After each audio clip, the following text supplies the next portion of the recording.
যুদ্ধ, সংঘর্ষ, মৃত্যু, শরণার্থী, মধ্যপ্রাচ্যের যেন নিয়তি। দশকের পর দশক ধরে প্রতিদিন সূর্য ওঠে নতুন সংঘাতের খবর নিয়ে। কখনো সৌদি ইরান কিংবা ইরাক ইরান, কখনো প্যালেস্তাইন ইসরায়েল, কখনো ইসরায়েল ইরান। নৈপথ্যে থাকে আমেরিকা, রাশিয়া, ব্রিটেনের বা ফ্রান্সের মতো সুপার পাওয়ার দেশগুলি। মধ্যপ্রাচ্য যেন মহাবিশ্বের শক্তিশালী দেশগুলির খেলার মাঠ, দাবার বোর্ড কিংবা কুরুক্ষেত্র ভূমি। প্রশ্ন ওঠে, কেনই মধ্যপ্রাচ্যে? এই অঞ্চলে মানুষের অপরাধ কি? মরণ যুদ্ধে কার লাভ? মধ্যপ্রাচ্য মানে একসময় ছিল মেসোপটেমিয়া, যার বর্তমান নাম ইরাক, বিশ্বের অন্যতম প্রাচীন ও সমৃদ্ধ সভ্যতা। আরব্য রজনীর রোমান্টিক নগর বাগদাদ, দামাস্কাসের মতো শহর ও মধ্যপ্রাচ্যের প্রতিনিধি। বর্তমানে যা ভুতুড়ে নগরীতে পরিণত। এমন অঞ্চল নিয়ে স্থানীয় রাষ্ট্রশক্তি, ধর্মীয় গোষ্ঠী এবং জঙ্গি গোষ্ঠীগুলির সংঘাতে জড়ানোর পেছনে একাধিক কারণ রয়েছে। বিষয়টিকে স্পষ্ট করে বলতে গেলে টাইম মেশিনে চলে ফিরে যেতে হবে শতাধিক বছর পেছনে। প্রথম বিশ্বযুদ্ধে অটোমান সাম্রাজ্যের পতনের পর 1917 সালে মধ্যপ্রাচ্যের মানচিত্রে আসে বড়সড় পরিবর্তন। ব্রিটেন ও ফ্রান্সের কাছে পরাজিত অটোমানরা মিশর, লেবানন, প্যালেস্তাইন, সিরিয়া সহ গোটা মধ্যপ্রাচ্যের নিয়ন্ত্রণ হারায়।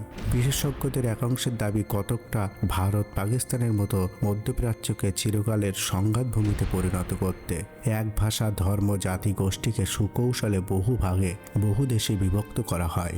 এই কূট অভিসন্ধি বাস্তবায়িত করেন ব্রিটিশ ও ফরাসি কূটনৈতিক মার্কেস স্কাইক এবং জর্জ ফিকো। ফলস্বরূপ 1917 সালের পর শিয়া সুন্নি মিশ্রণে গঠিত হয় Lebanon, Iraq, Syria, Yemen, Oman ও জর্ডনের মতো দেশগুলি পায় স্বাধীনতা। ওই সময় থেকে মধ্যপ্রাচ্যের শিয়া সুন্নি লড়াই চরমে ওঠে। অন্যদিকে ইরাক, ইরান, সিরিয়া, তুরস্কে ভাগ হয়ে ছড়িয়ে পড়া কুর্দরা স্বাধীনতার দাবিতে লড়াই শুরু করে। শিয়া সুন্নি কুর্দি দ্বিমুখী লড়াই মধ্যপ্রাচ্যের শান্তিভঙ্গের অন্যতম কারণ। অন্যদিকে দ্বিতীয় বিশ্বযুদ্ধ পরবর্তী সময় ইহুদিদের নিয়তি ইসরায়েল গঠনে প্ররোচিত করে। 1917 সালে ব্রিটিশ পররাষ্ট্রমন্ত্রী লর্ড বেলফোর স্বাধীন ইসরায়েলের ঘোষণা করেন।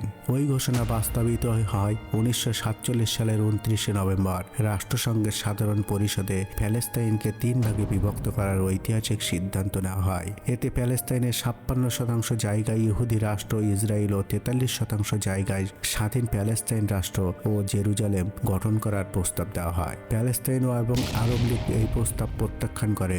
বিষয়টিকে ইহুদিরা পাত্তা দেয়নি। 1948 সালে ইসরায়েল নিজেদের স্বাধীন রাষ্ট্র ঘোষণা করে। এরপর ইহুদি ও আরব মুসলমানদের মধ্যে শুরু হয় একের পর এক ভয়ঙ্কর সংঘর্ষ, যা আজও গাজা ভূখণ্ডে অব্যাহত। লক্ষ লক্ষ মানুষের মৃত্যুর পরও দুপক্ষ ক্ষান্ত হয়নি। উল্টে মধ্যপ্রাচ্যের সংঘাতে জড়িয়ে পড়েছে পশ্চিম বিশ্ব, অর্থাৎ আমেরিকা, ফ্রান্সের মতো দেশগুলি। কিন্তু কেন? মধ্যপ্রাচ্য পাশ্চাত্যের নজরে এসেছিল 1934 সালে। সেই বছরই তেল ও প্রাকৃতিক গ্যাসের খনিগুলি আবিষ্কৃত হয়। শুরু হয় আমেরিকা, রাশিয়া, ব্রিটেন, ফ্রান্সের মতো তৎকালীন সুপার পাওয়ার কৌশলী রাজনীতি। জর্ডান, বাহরাইন, সৌদি আরব, কুয়েতের বাদশাহদের, ইরাকের সাদ্দাম হোসেনের এবং তুরস্কের সামরিক শাসকদের সমর্থন করে আমেরিকা।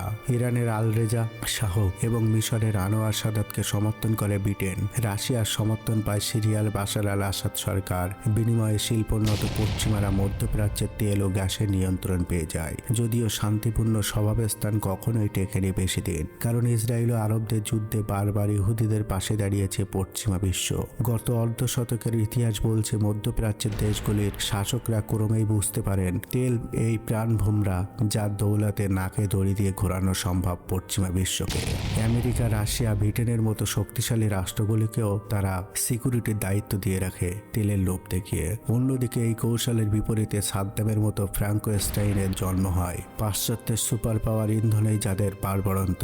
পরবর্তীকালে সেই হাতের পুতুলকে ছুঁড়ে ফেলতেও দুবার ভাবেনি শক্তিশালী রাষ্ট্রগুলি, অর্থাৎ আমেরিকা, ইংল্যান্ড, ফ্রান্সের মতো দেশগুলি। কাটা দিয়ে কাটা তোলার এই কৌশলে জন্ম হয়েছে হামাস, হাউতির মতো জঙ্গি গোষ্ঠী। এতে মধ্যপ্রাচ্যের অশান্তি বেড়েছে, বই কমেনি। নতুন করে অশান্তি সৃষ্টি হয় তখন, যখন আরব দুনিয়া পরমাণু শক্তিধর হওয়ার চেষ্টা করে। চিরশত্রু ইরান পরমাণু বোমা বানানোর চেষ্টা শুরু করলে শঙ্কিত হয় ইসরায়েল, আমেরিকা, যা আজ আমেরিকাকেও নানাভাবে ইরানকে রোখার চেষ্টা করে। অথচ 1957 সালে আমেরিকার সাহায্যে শান্তির জন্য প্রথম পরমাণু প্রকল্প শুরু করেছিল ইরান। 7-এর দশকে পাশ্চাত্যের সহযোগিতায় ইরানে পরমাণু চুল্লি তৈরি হয়েছিল। 1979-তে আরব বিশ্ব একজোট হয়ে ইসলামিক বিপ্লব করলে ওই সহযোগিতা স্থগিত হয়। এরপর 2015 সালে আমেরিকা ও অন্য দেশের সঙ্গে চুক্তি করে ইরান। ওই চুক্তি অনুসারে 3.67% সীমার বেশি ইউরেনিয়াম সমৃদ্ধ করতে পারবে না বলে জানায় ইরানি গ্যারান্টি।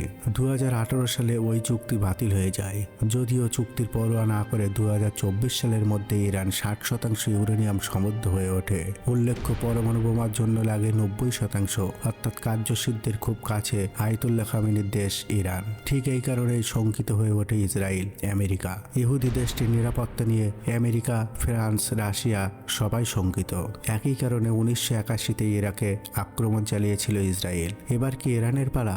আমেরিকাও চায় না জ্বালানি তেলে সমৃদ্ধ ইরান পরমাণু শক্তিধর হয়ে উঠুক, কারণ সেক্ষেত্রে ইরানকে ভবিষ্যতে নিয়ন্ত্রণ করতে পারবে না আমেরিকা, ইংল্যান্ড, ফ্রান্স, রাশিয়া। সবচেয়ে বড় কথা, তেলের রাজনীতির নিয়ন্ত্রণও হারাতে হবে আমেরিকা, রাশিয়া, ব্রিটেন, ফ্রান্সের মতো পশ্চিমা দেশগুলোর। কথাটা নির্মম সত্য। মধ্যপ্রাচ্যকে চিরকালীন কুরুক্ষেত্র বানিয়ে রাখলে, যুদ্ধ সহিংসতার দিকে ঠেলে দিলে ফয়দা হবে শক্তিশালী দেশগুলিরই এবং অস্ত্র ব্যবসায়ীদেরও। মধ্যপ্রাচ্য মানে মেসোপটেমিয়া, যা বর্তমানে ইরাক নামে পরিচিত ছিল, তা আজ হারিয়ে গেছে। বর্তমানে সেখানে আমেরিকার পুতুল সরকার প্রতিষ্ঠিত। মধ্যপ্রাচ্য মানে আর এক দেশ, ইরান, যা বর্তমানে পারস্য। মধ্যপ্রাচ্য মানে ইরান, বিশ্বের অন্যতম প্রাচীন ও সমৃদ্ধ সভ্যতা, যা আগে পারস্য সাম্রাজ্য নামে পরিচিত ছিল। চিরশত্রু ইরান পরমাণু বোমা বানানোর চেষ্টা করলে শঙ্কিত হয়ে ওঠে ইসরায়েল। 1917 সালের পর শিয়া সুন্নি মিশ্রণে লেবানন, ইরাক, সিরিয়া, ইয়েমেন, জর্ডানের মতো দেশগুলো স্বাধীনতা পায়। মধ্যপ্রাচ্যের আরব দেশগুলো স্বাধীন হলেও তারা পরাধীন দেশের মতো জীবনযাপন করে। তারা নিজেদের নাগরিকদের নিরাপত্তা নিশ্চিত করতে পারে না, আবার নাগরিকরাও সঠিকভাবে নির্বাচন করে সরকার গঠন করতে পারে না। এখানে বেশিরভাগ সরকারি পুতুল সরকার গঠন করা হয়। সৌদি আরবের ক্যামেরায় দূরের চাঁদ দেখা যায়, কিন্তু ফিলিস্তিনের মানুষের কান্না, হাহাকার, বেদনা ও গুলির শব্দ শোনা যায় না, দেখা যায় না। সৌদি আরব, কাতার, ওমান, এইসব দেশগুলো আমেরিকার কাছে এক হিসেবে বিক্রি হয়ে গেছে। এইসব দেশে আমেরিকার সেনাঘাঁটি আছে, যা তাদেরকে বাইরের ও দেশের শত্রুদের থেকে রক্ষা করে। কিন্তু যারা তাদের দেশ ও জাতিকে শোষণ করে, সেই ইসরায়েল, আমেরিকা এই সেনাঘাঁটি পরিচালনা করে। যারা আমেরিকার দালালি করাকে সরকারের কাজ মনে করে, তারাই হলো সৌদি আরব, কাতার, ইউএই। তুরস্ক হলো এক সময়ের অটোমান সাম্রাজ্য হিসেবে পরিচিত। আজ তারা জীর্ণ দেশে পরিণত হয়েছে। তারা ন্যাটোর সদস্য, আমেরিকার মিত্র বলে পরিচিত। মুখে মুখে সরকার বাঁচানোর জন্য দু একটা হুঙ্কারজনক কথা বলে, বাস্তবে তারা মধ্যপ্রাচ্যের বিষয়ে নীরব থাকে। মধ্যপ্রাচ্যে ইরান একমাত্র দেশ যারা অন্যায়ের প্রতিবাদ করে। আমেরিকা ইসরায়েলের বিরুদ্ধে কথা বলে, যাদের রক্তে আছে সাম্রাজ্যের উত্থান পতনের ইতিহাস। একসময় তারা ছিল সারা বিশ্বের সুপার পাওয়ার, অর্থাৎ পারস্য সাম্রাজ্য। আজ তারা আমেরিকা, ইসরায়েল, পশ্চিমা চক্রান্তের শিকার। তবে চীন, উত্তর কোরিয়া, পাকিস্তান ইরানের পাশে আছে বলে জানা যায়, এবং রাশিয়ার সাথেও ইরানের ভালো সম্পর্ক আছে। যদিও কোনো দেশের সাথে ইরানের সামরিক চুক্তি নেই। ইরান একমাত্র দেশ যারা মুসলিম বিশ্বে পারমাণবিক অস্ত্র তৈরি করার ক্ষমতা রাখে, এবং ভবিষ্যতে মধ্যপ্রাচ্যে মুসলিম সুপার পাওয়ার হওয়ার সম্ভাবনা আছে। তবে কি হবে সেটা সময়ই বলবে।